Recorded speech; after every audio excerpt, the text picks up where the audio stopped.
guys, here na. Dumating na po kami. Guys, share dyan. Picture natin. So, yan yung kasama namin. Hello?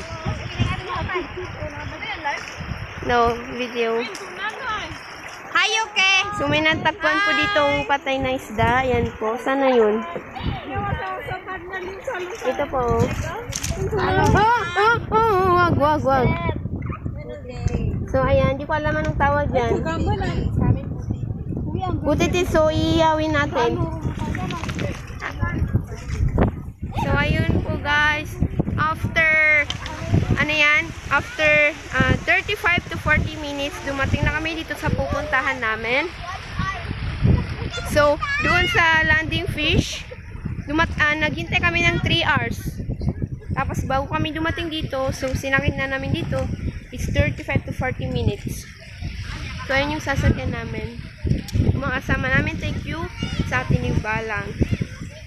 Gosh, hello them. Pangit ko na. Oh, guard. So, ayan. So, ganun po talaga. So, we want adventure, challenging. So, naisipan namin mag-shoot kila balag. So, ayun. Hi. Cool. So nice here. So, we're so blessed. Dahil dumating kami dito ng ligtas. So, hindi naman masyadong delikado. Yun nga lang, pray before you go everywhere. Ganun. God, dumating na kami!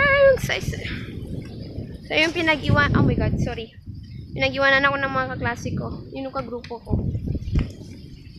Yun, so nice here. So, video tayo mamaya. Watching soon. Charot. Bye!